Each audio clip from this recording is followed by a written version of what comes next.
GCSAA TV takes a look at how superintendents spend their time when they are off the course. Golf course superintendents have to deal with questions from their general managers and members about top dressing their greens and delaying play. GCSAA certified golf course superintendent Pat Sisk of Milwaukee Country Club has developed an innovative way to speed up the top dressing process. The original Greensweep. Well, you know, the concern for all turf managers has always been getting the sand when we top dress down into the soil profile to provide a better growing environment for the plant. The standard way of incorporation is to apply the sand and drag it with either a chain drag mat or a brush or an army of men with brooms to work that into the soil. One thing that always bothered me is we take that abrasive material, the sand, and we drive a cart or have an army of men walk across it and work it in with a stiff, injurious material. And so we're taking that abrasive material and rubbing it against the soft tissue, and we're creating damage to the turf, all the while knowing that it's going to happen. Woke up one cold February morning a few years ago at 2 o'clock and actually wrote down the idea for what has now become the original Greensweep. And it's a way to redirect air from a piece of equipment that most golf courses already own, a push blower, and work the sand into the profile by air.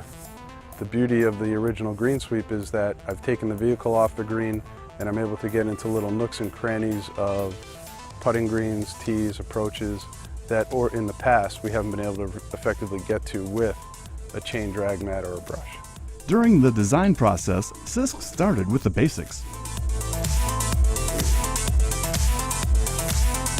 I went to the hardware store and bought some sheet metal and bent it and folded it and drilled holes into it, or punched holes in the sheet metal, in the case of the sheet metal, and came up with a form that fit onto one of my blowers.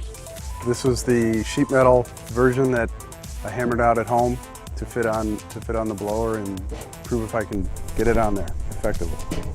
The next step was to buy some sheet metal and cut it up and weld it and weight it and experiment with different hold patterns. This is, I like to call it, one of my Frankenstein versions. As you notice, it's got a squared leading and trailing edge, which has been eliminated in the final product.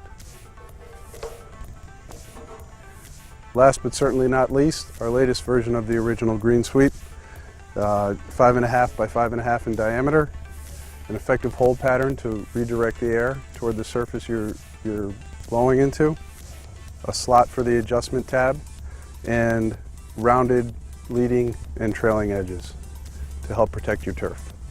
Sisk went on to demonstrate the original Greensweep. So the original Greensweep fits to a wide variety of push blowers with an output port of up to 5.5 by 5.5 inches. Simply remove the deflector, the air deflector from the blower itself, attach the original Greensweep in the holes that are already there on your blower, and lower it. To adjust it to level to ground, we've got an adjustable stop that can bring it anywhere from 2 to 4 inches in movement either way. Simply put it down and you're off to walk the surface. Once you're finished, you can return the blower to ordinary use by simply lifting the original Greensweep, bungee cord it back to the blower itself, and you can use it to blow off any other debris that's in the area. After researching traditional distribution chains, Sisk decided to sell original Greensweep on his own. So I set up a website, put a few YouTube videos up on there, put a description of the product, and people were buying it, which is very humbling. I value the fact that it's made in the United States. I think that's important for a number of reasons, politically and economically. To treat an area, to go over an area with the original Greensweep, takes about the same amount of time as it does to mow a green.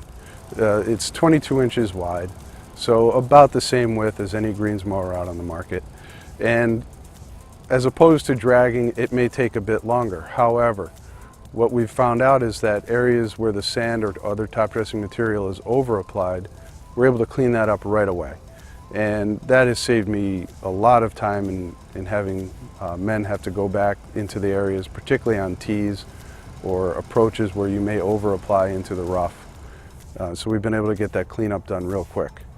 And effectively, we're getting that sand down into the hole in about 10 minutes, rather than waiting a couple of days when we drag, irrigate heavily, let it settle, let it dry, re-drag. We're able to get that material right into the hole. Sisk had this advice for other superintendents that have a unique idea and want to bring it to the market. The most valuable thing I've done is to ship some of my prototypes out to friends around the country and tell me, what don't you like about it? What can I do to change it? What can I do to simplify it? That's been the greatest feedback I can. But if you have an idea, go for it.